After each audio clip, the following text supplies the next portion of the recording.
السلام عليكم ورحمة الله وبركاته. وأنا سلامها أصحابتا لكم كوهران ملك السوء الجوتان مقال كنا ما تحكوا سامسية قصر انتي عبرة قاعدة شمورا هذا بنتان قصة وقدا قلين عداد شالان كوكو عصبتاي سبسكرايب بسارسا هدي هوران ولا جوتينا يكسر دو مقال كلية داو شعبون.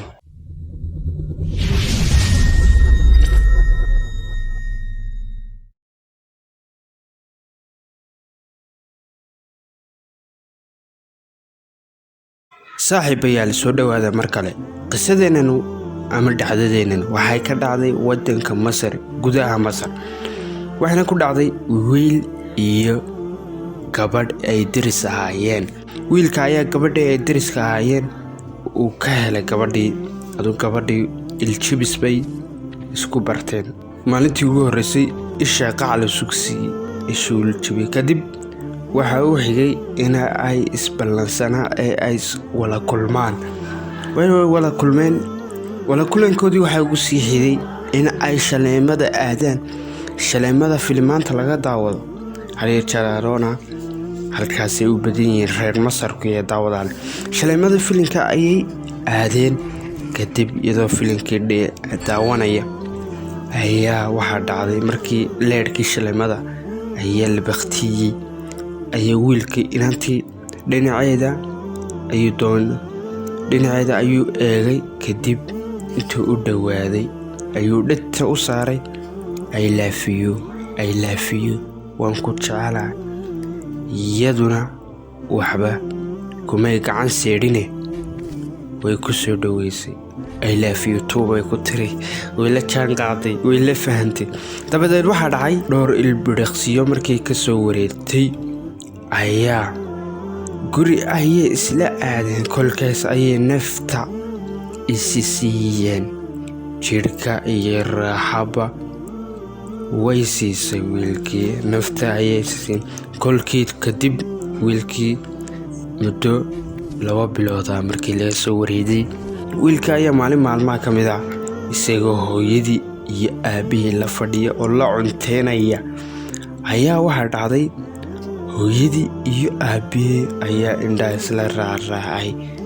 kadib way dhoola cadeeyeen wiilka ayaa yara shakiyay kadib waxay u sheegeen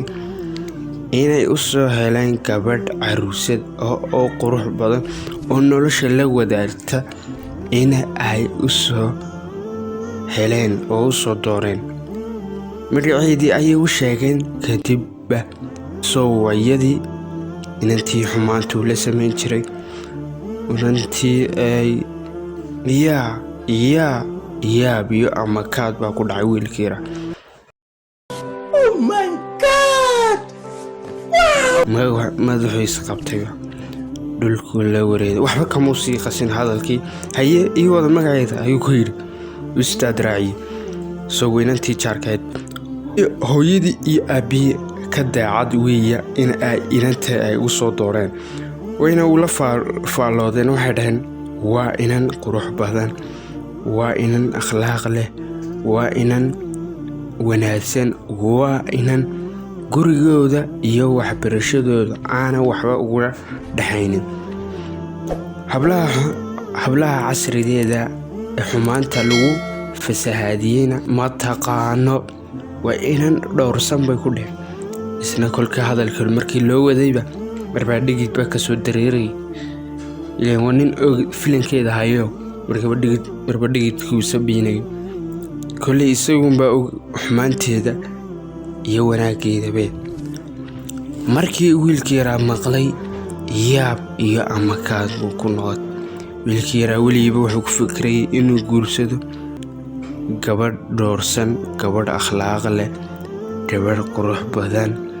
ayaan ku fikirayay buu yidhi weligiiba inaan guursado oo daahir ah oo jacaylkaan sees uga dhigo gabadha daahira ayaan jeclaystay inaan guursado laakiin markii ay hooyadii iyo aabihii u sheedeen yaabbay ku noqotay markaa qisadeenanu halkaasay ay ku eg tahay maadaamaan xorta yara kooban aan ka helay intaasaa laakiin naga filan maadaama intaa 10 ay ka qaadan marka hore markow waxaan ka qaadan karnaa 10 ka qaadano waxa weeye qisadan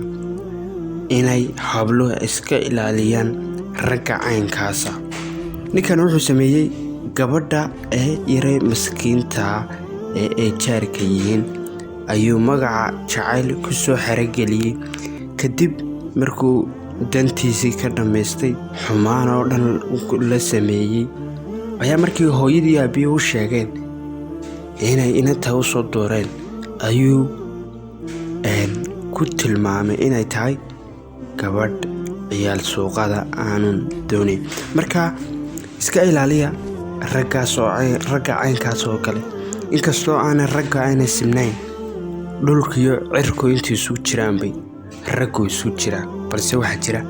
rag caynkaasa. ragga waxaa jira qaar inta hablee daba ordaan kadib markay hablihii heleen kadibna jacayl ku abuuraan, magaca jacayl ku soo xerogeliyaan, kadibna markay dantooda ka dhammaystaan halkaa kala dhaqaaqaya. waxaa jira oo kale ragga intay hablaha u yeedheen qaarkood inan buu yeedhayaa, inantiiba isfahmi waayeen, kadib wuxuu ku odhanayaa na orag naga teed awalba reer baadiyaad aheede, baadiyaad ka timiye, miyibaad ka timiye. marka ay yeesho oo hadalkiisa ka qaadatana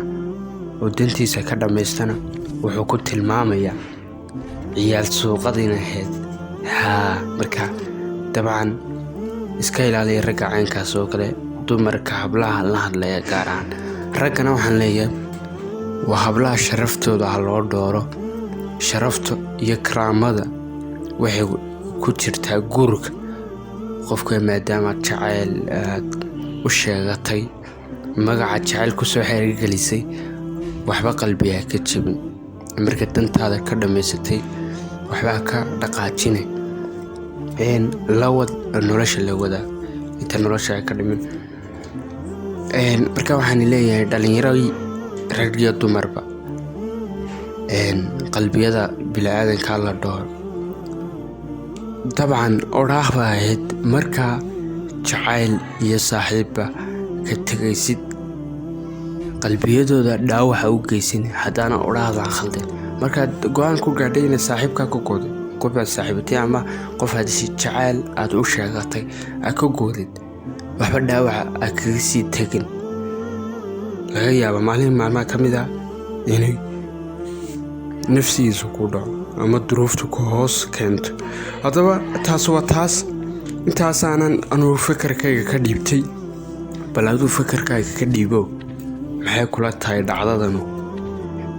haddaad ku cusub tahay channelkana subscribe baad saaraysaa, haddii hore noola jeedana muuqaalka leed baad saaraysaa.